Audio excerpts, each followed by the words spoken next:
Hello, welcome to Rhodes institute YouTube channel. So ನಾನು ನಿಮ್ಮ ಸೃಜನ್ ಕುಮಾರ್. ಇವತ್ತಿನ ವಿಡಿಯೋದಲ್ಲಿ ನಾನು ನಿಮಗೆ ಏನ್ ಹೇಳಲಿಕ್ಕೆ ಇಷ್ಟಪಡ್ತಾ ಇದ್ದೀನಿ ಅಂತ ಹೇಳಿದ್ರೆ, ಸೊ ಸೋಷಿಯಲ್ ಮೀಡಿಯಾ ಮತ್ತು ಫೇಸ್ಬುಕ್ ಈ ಪ್ಲಾಟ್ಫಾರ್ಮ್ಗಳಲ್ಲಿ ಹೇಗೆ ಒಬ್ಬ ಬಿಸ್ನೆಸ್ ಮ್ಯಾನ್ ಅವನ ಬಿಸ್ನೆಸ್ ಅನ್ನ ಅಡ್ವರ್ಟೈಸ್ಮೆಂಟ್ ಮಾಡಬೇಕು. ಸೊ ಅದಕ್ಕಿಂತ ಹೆಚ್ಚು ಒಂದು ಬಿಸ್ನೆಸ್ ಅನ್ನ ಆನ್ಲೈನ್ ಪ್ಲಾಟ್ಫಾರ್ಮ್ ಅಲ್ಲಿ ಅಡ್ವರ್ಟೈಸ್ಮೆಂಟ್ ಮಾಡಬೇಕು, ಅವನ ಸರ್ವಿಸಸ್ ಗಳನ್ನ ಅಥವಾ ಅವನ ಪ್ರಾಡಕ್ಟ್ ಗಳನ್ನ ಶೋಕೇಸ್ ಮಾಡಬೇಕು, ಆಡ್ಸ್ ಅನ್ನ ರನ್ ಮಾಡಬೇಕು ಅಂತ ಇದ್ರೆ ಕೆಲವೊಂದಿಷ್ಟು ಕೀ ಪಾಯಿಂಟ್ಸ್ ಗಳು ತುಂಬಾ ಇಂಪಾರ್ಟೆಂಟ್ ಆಗ್ತದೆ. ಅಟ್ ಪ್ರೆಸೆಂಟ್ ತುಂಬಾ ಜನ ಬಿಸ್ನೆಸ್ ಮ್ಯಾನ್ಗಳು ಕುತೂಹಲ ಅಂಡ್ ಅದಕ್ಕಿಂತ ಹೆಚ್ಚು ತುದಿಗಳಲ್ಲಿದ್ದಾರೆ. ಸೊ ನಾನು ಆನ್ಲೈನ್ ಪ್ಲಾಟ್ಫಾರ್ಮ್ ಅಲ್ಲಿ ಅಡ್ವರ್ಟೈಸ್ಮೆಂಟ್ ರನ್ ಮಾಡಬೇಕು ಅಂತ. ಸೊ ಅದು ಹೌದು, as perfectly your in right way. ಯಾಕಂತ ಹೇಳಿದ್ರೆ ಇವತ್ತಿನ ಕಾಲದಲ್ಲಿ ಡಿಜಿಟಲ್ ಮೀಡಿಯಾಗೆ ತುಂಬಾ ಪ್ರಾಮುಖ್ಯತೆ ಇದೆ. ಯಾಕಂತ ಹೇಳಿದ್ರೆ ಅಷ್ಟು ಡಿಫ್ರೆಂಟ್ ಕೈಂಡ್ ಆಫ್ ಆಡಿಯನ್ಸ್ ಗಳು, ನಿಮಗೆ ಬೇಕಾಗಿರುವಂತ ಆಡಿಯನ್ಸ್ ಗಳು ಅಲ್ಲಿ ಸಿಗ್ತಾರೆ. ಅಂಡ್ ಒಬ್ಬ ಬಿಸ್ನೆಸ್ ಮ್ಯಾನ್ ತುಂಬಾ ಎಂಥೂಸಿಯಾಸ್ಟ್ ಆಗಿ ಕಲಿಬೇಕು ಅಂತ ಅನ್ಕೊಳ್ತಾ ಇದ್ದಾರೆ. ಸೊ ನಾನು ಹೇಗೆ ನನ್ನ ಬಿಸ್ನೆಸ್ ಅನ್ನ ಸೋಷಿಯಲ್ ಮೀಡಿಯಾ, ಅದರಲ್ಲೂ ಇನ್ಸ್ಟಾಗ್ರಾಮ್ ಮತ್ತು ಫೇಸ್ಬುಕ್ ಅಲ್ಲಿ ರನ್ ಮಾಡ್ಲಿ, ಅಲ್ಲಿ ಹೇಗೆ ನಾನು ನನ್ನ ಕಸ್ಟಮರ್ ಜೊತೆ ಕಮ್ಯುನಿಕೇಶನ್ ಮಾಡುವಂತದ್ದು, ಲೀಡ್ಸ್ ಹೇಗೆ ಪಡ್ಕೊಳ್ಳುವಂಥದ್ದು, ಈ ರೀತಿ ಸಾವಿರ ರೀತಿಯ ಆಲೋಚನೆಗಳು ಅವ್ರ ತಲೆಯಲ್ಲಿ ಬರ್ತಾ ಇರ್ತದೆ. ಅದು ಹೇಗೆ ರನ್ ಮಾಡಬಹುದು ಅಂತ. ಬಟ್ ಬಿಫೋರ್ ರನ್ ಮಾಡೋದು ಈ ಸೆಕೆಂಡರಿ ಪ್ರೋಸೆಸ್. ಬಟ್ ಬಿಫೋರ್ ನಾವು ಏನೆಲ್ಲ ಪ್ರೊಸೀಜರ್ಸ್ ಗಳನ್ನ ಫಾಲೋ ಮಾಡ್ಕೊಳ್ಬೇಕು ಅದನ್ನ ಇವತ್ತು ತಿಳ್ಕೊಳ್ಳೋಣ. ಸೊ ಒಬ್ಬ ಬಿಸ್ನೆಸ್ ಪರ್ಸನ್ ಅವನ ಬಿಸ್ನೆಸ್ ಅನ್ನ ಅಡ್ವರ್ಟೈಸಿಂಗ್ ಪ್ಲಾಟ್ಫಾರ್ಮ್ ಅಂತ ಹೇಳಿದ್ರೆ ಇನ್ಸ್ಟಾಗ್ರಾಮ್ ಮತ್ತೆ ಫೇಸ್ಬುಕ್ ಅಲ್ಲಿ ರನ್ ಮಾಡ್ಬೇಕಂತ ಇದ್ರೆ ಅವನ ಹತ್ರ ಫಸ್ಟ್ ಆಫ್ ಆಲ್, ಅದರಲ್ಲೂ ಇನ್ಸ್ಟಾಗ್ರಾಮ್ ಮತ್ತೆ ಫೇಸ್ಬುಕ್ ಅಲ್ಲಿ ರನ್ ಮಾಡ್ಬೇಕಂತ ಇದ್ರೆ ಫಸ್ಟ್ ಆಫ್ ಆಲ್ ಅವನ ಹತ್ರ ಒಂದು ಫೇಸ್ಬುಕ್ ಪ್ರೊಫೈಲ್ ಇರಬೇಕು. ಸೊ ಯಾರೋ ಒಬ್ಬರು ಬಿಸ್ನೆಸ್ ಮ್ಯಾನ್ ಆಗಿದ್ರೆ ಸೊ ಅವರ ಹತ್ರ ಒಂದು ಫೇಸ್ಬುಕ್ ಪ್ರೊಫೈಲ್ ಇರಬೇಕು. ಆ ಫೇಸ್ಬುಕ್ ಪ್ರೊಫೈಲ್ ಐದರ್ ನಿಮ್ಮ ಕಂಪನಿ ಪ್ರೊಫೈಲ್ ಅಥವಾ ನಿಮ್ಮ ಪರ್ಸನಲ್ ಪ್ರೊಫೈಲ್. ಒಂದು ಬೇಸ್, ಆ ಫೌಂಡೇಶನ್ ಅನ್ನೋದು ವೆರಿ ವೆರಿ ಇಂಪಾರ್ಟೆಂಟ್. ಆ ಫೌಂಡೇಶನ್ ಅನ್ನೋದು ಬೇಕು. ಸೊ ಆ ಫೌಂಡೇಶನ್ ಇತ್ತ you can do anything. So ಇವಾಗ ನೀವು ವಾಟ್ಸಪ್ ಅಲ್ಲಿ ಒಂದು ಬ್ರಾಡ್ಕಾಸ್ಟ್ ಮಾಡ್ತೀರಾ, ವಾಟ್ಸಪ್ ಅಲ್ಲಿ ಮಾರ್ಕೆಟ್ ಮಾಡ್ತೀರಾ ಅಂತ ಹೇಳಿದ್ರೆ ಫೇಸ್ಬುಕ್ ಇದು ಅಥರೈಸೇಷನ್ಸ್ ಅಂಡ್ ಫೇಸ್ಬುಕ್ ಇದು ಪರ್ಮಿಷನ್ಸ್ ಬೇಕು. ಅಲ್ಲಿ ಬಿಸ್ನೆಸ್ ಪೋರ್ಟ್ಫೋಲಿಯೋ ಆಕ್ಸೆಸ್ ಆ ಒಂದು ಸೆಗ್ಮೆಂಟ್ ಬೇಕಾಗ್ತದೆ. ನೀವು ವಾಟ್ಸಪ್ ಅಲ್ಲಿ ನೋಡಬಹುದು ಕಂಟಿನ್ಯೂಸ್ ಮೆಸೇಜಸ್ ಗಳನ್ನ ಕಳಿಸ್ತಾರೆ, ಆಟೋಮೇಷನ್ಸ್ ಗಳು ಇಡ್ತಾರೆ. ಸೊ ಹೆಚ್ಚಿನ ಸಾಫ್ಟ್ವೇರ್ಸ್ ಗಳು CRM ಸಾಫ್ಟ್ವೇರ್ಸ್ ಅಂದ್ರೆ customer relationship management software. Facebook business portfolio ಅಂತ ಹೇಳಿದ್ರೆ ನಿಮ್ಮ ಬಿಸ್ನೆಸ್ ರಿಜಿಸ್ಟ್ರೇಷನ್ ಪ್ರೋಸೆಸ್ ಅನ್ನ ನೋಡ್ತದೆ. ಅದಾದ್ಮೇಲೆ ನಿಮಗೆ ವಾಟ್ಸಪ್ ಆಟೋಮೇಷನ್ಸ್ ಗಳಿಗೆ ಅಪ್ರೂವ್ ಮಾಡುವಂತದ್ದು. ಸೊ ನೋಡಿ ಫೇಸ್ಬುಕ್ ಅನ್ನೋದು ಹೇಗೆ ಡೆವಲಪ್ ಆಗ್ತಾ ಇದೆ ಡೇ ಬೈ ಡೇ. ಸೊ ನಮಗೆ ಗೊತ್ತಿರೋದು ಬರೀ ದೊಡ್ಡ ದೊಡ್ಡ ಕಂಪನೀಸ್ಗಳು, MNC ಅಂತ ಬಂದ್ರೆ ಇನ್ಫೋಸಿಸ್, ಬಾಷ್ ಈ ರೀತಿನೇ ಹೇಳ್ತೀವಿ. But Amazon, Flipkart, Google, Microsoft ಇವೆಲ್ಲ ಊಹೆಗೂ ಮೀರಿ ಬೆಳೆದು ನಿಂತಿದೆ.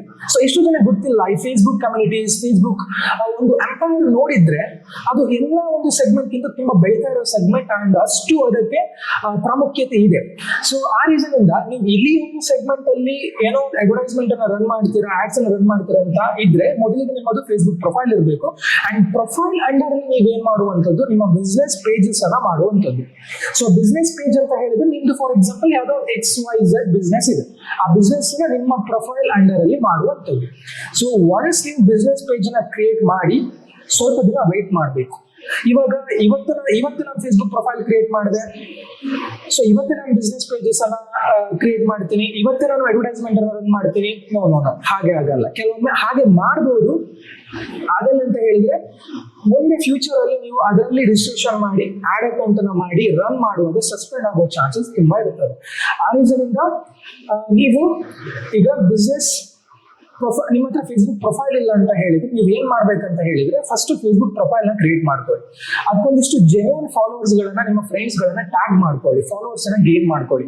ಒನ್ಸ್ ನಿಮಗೆ ಫಾಲೋವರ್ಸ್ ಬಂದ್ರ ಆ ಪ್ರೊಫೈಲ್ ಅನ್ನೋದು ಒಂದು ಜೆನ್ಯೂನ್ ಪ್ರೊಫೈಲ್ ಆಗ್ತದೆ ಫೇಸ್ಬುಕ್ ಪ್ರಕಾರ.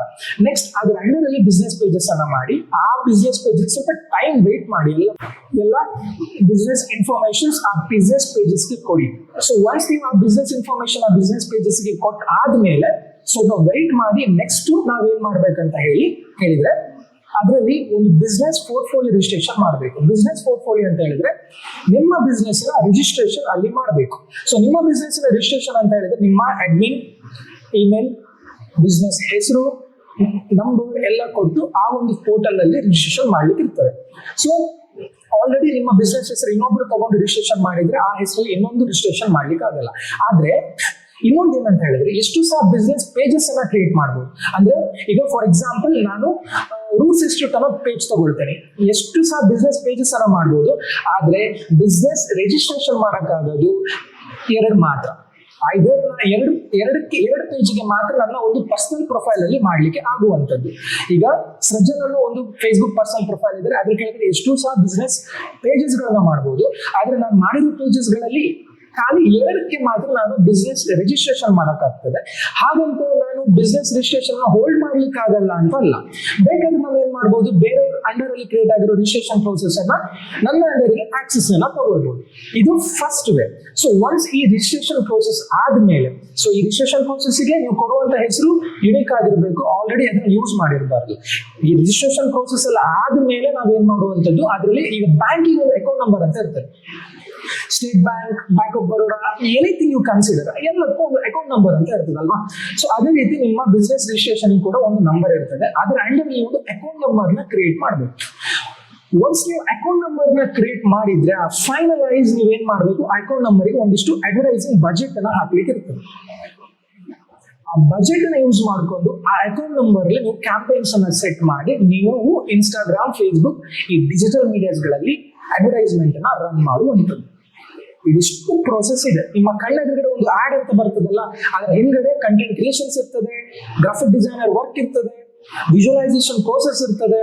ಸೊ ಅದೆಲ್ಲ ಆದ್ಮೇಲೆ ನಾವು ಈ ಅಕೌಂಟ್ ನಂಬರ್ ಕೆಳಗಡೆ ಕ್ಯಾಂಪೇನ್ಸ್ ಗಳನ್ನ ಮಾಡಿ ಅಲ್ಲಿ ನಾವು ಈ ಕಾಪೀಸ್ ಗಳನ್ನ ಹಾಕಿ ಒಂದಿಷ್ಟು ಬಜೆಟ್ ಅನ್ನ ಸೆಟ್ ಮಾಡಿ ರನ್ ಮಾಡುವಂಥದ್ದು. ಸೊ ನೀವು ಇವತ್ತು ಇನ್ಸ್ಟಾಗ್ರಾಮ್ ಅಥವಾ ಫೇಸ್ಬುಕ್ ಅಲ್ಲಿ ಆಡ್ಸ್ ನ ನೋಡ್ತಾ ಇದ್ದೀರಾ ಅಂತ ಹೇಳಿದ್ರೆ ಅದಷ್ಟು ಈಸಿ ಇಲ್ಲ.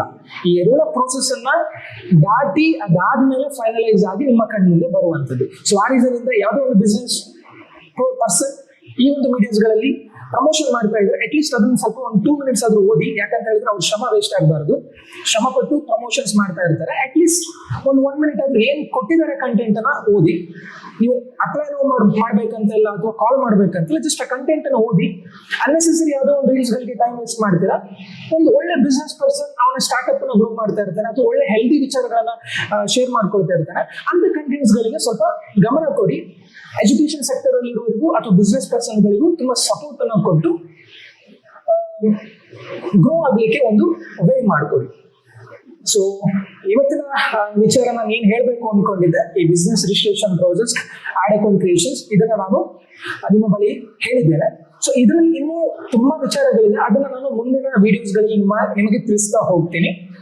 ಸೊ ಯಾವ್ದಾದ್ರು ಡೌಟ್ಸ್ ಇದ್ರೆ ನಿಮ್ಗೆ ಡಿಜಿಟಲ್ ಮಾರ್ಕೆಟಿಂಗ್ ರಿಲೇಟೆಡ್ ಅಥವಾ ಪೇಜಸ್ ಕ್ರಿಯೇಷನ್ ರಿಲೇಟೆಡ್ ಎಲ್ಲ ನನ್ನ ಬಿಸ್ನೆಸ್ ಮ್ಯಾನ್ಗಳು ನಿಮ್ಗೆ ಈ ರೀತಿ ಕುತೂಹಲ ಇದ್ರೆ ಸೊ ಕೆಳಗಡೆ ಕಮೆಂಟ್ ಬಾಕ್ಸ್ ಅಲ್ಲಿ ಕಮೆಂಟ್ ಹಾಕ್ಬೋದು, ಇಲ್ಲ ನಮ್ಮ ವೆಬ್ಸೈಟ್ ಬಂದು ಅಥವಾ ನಮ್ಮ ಕಾಲ್ ಡೀಟೇಲ್ಸ್ ನ ಕೊಟ್ಟಿರ್ತೀವಿ, ಅಲ್ಲಿ ನೀವು ನಮ್ಮನ್ನ ಡೈರೆಕ್ಟ್ ಆಗಿ ಕಾಂಟ್ಯಾಕ್ಟ್ ಆಗ್ಬೋದು. ಏನಾದ್ರು ಸಜೆಷನ್ ಬೇಕಿದ್ರೆ ನಮ್ಮ ಹತ್ರ ಕೇಳ್ಬೋದು. ಸೊ ಬಾಯ್, ಸಿಗುವ ಮುಂದಿನ ವಿಡಿಯೋದಲ್ಲಿ.